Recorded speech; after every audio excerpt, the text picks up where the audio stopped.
Penelitian, sistem perkemian atau sistem urinaria adalah suatu sistem di mana terjadinya proses penyaringan darah sehingga darah bebas dari zat-zat yang tidak dipergunakan oleh tubuh dan menyerap zat-zat yang masih dipergunakan oleh tubuh. Zat-zat yang tidak dipergunakan oleh tubuh larut dalam air dan dikeluarkan berupa urin atau air kemih. Organ-organ sistem perkemian. Organ-organ sistem perkemian terdiri dari 1. Ginjal, 2. Ureter, 3. Kandung kemih, 4. Uretra. Pertama, ginjal. Ginjal merupakan organ penting dalam tubuh manusia karena ginjal berfungsi mempertahankan homeostatis cairan tubuh supaya selalu berfungsi dengan baik.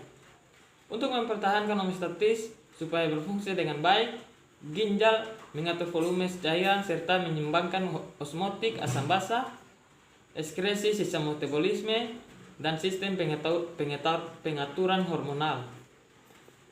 Posisi ginjal dalam tubuh terletak di rongga abdomen, retroperitoneal, primer kiri dan kanan vertebralis, serta dikelilingi oleh lemak dan jaringan ikat di belakang peritoneum.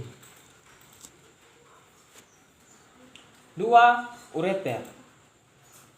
Ureter merupakan dua saluran yang berfungsi membawa urin dari ginjal ke kandung kemih. Setiap ureter memiliki panjang sekitar 25-30 cm. Memiliki dinding yang tebal dan saluran yang sempit, yang berlanjut dengan pelvis ginjal dan terbuka ke dasar kandung kemih. Sebagian dari ureter ini terletak dalam rongga abdomen dan sebagian lagi terletak dalam rongga panggul. Yang ketiga, kandung kemih. Kandung kemih adalah reservoir urin atau tempat penyimpanan urin. Kandung kemih di belakang simfisis pubis di dalam rongga panggul dan dapat menahan lebih dari 500 ml urin. Tetapi akan timbul nyeri. Terisinya kandung kemih ini oleh urin dengan jumlah kurang lebih 250 ml akan merangsang stres reseptor yang terdapat pada kandung kemih sehingga akan menimbulkan keinginan untuk berkemih. Yang keempat, uretra. Uretra merupakan saluran kecil yang berpangkal dari kandung kemih yang berfungsi menyalurkan urin keluar. Uretra wanita jauh lebih pendek daripada uretra pria, hanya 4 cm panjangnya dibandingkan dengan panjang sekitar 20 cm pada pria. Perbedaan anatomis ini menyebabkan insiden infeksi saluran kemih ascendens lebih tinggi pada wanita.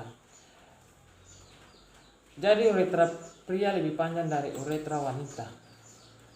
Proses pembentukan urin: 1. Filtrasi, 2. Reabsorpsi, 3. Sekresi atau agumentasi.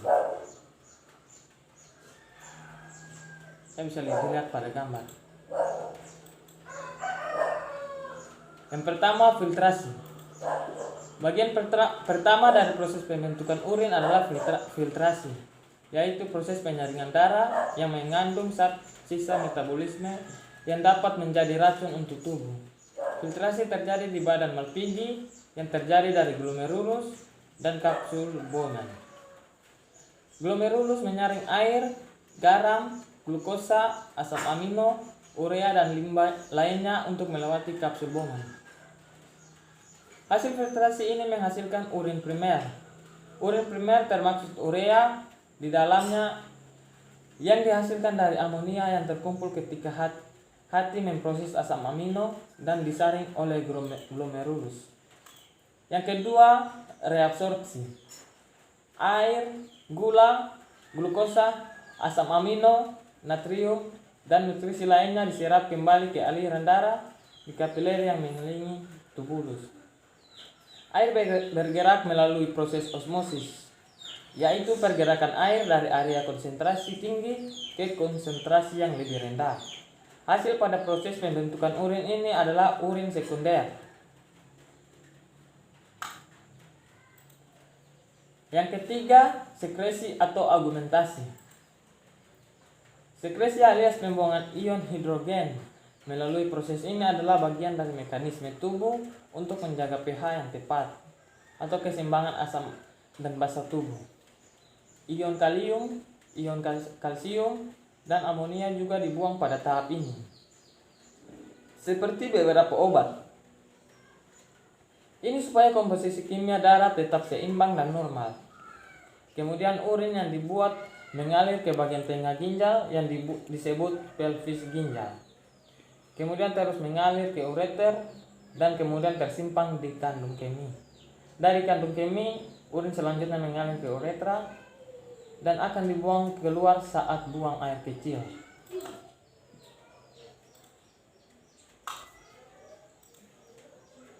Yang terakhir, penyakit sistem perkemihan. Yang pertama, infeksi saluran kemih atau ISK. 2. Uretritis. 3. Batu saluran kemih. 4. Gagal ginjal. 5. Sindrom nefrotik. 6. Sindrom nefritik. 7. Inkontinensia urin. Sekian dan terima kasih dari saya. Selamat siang.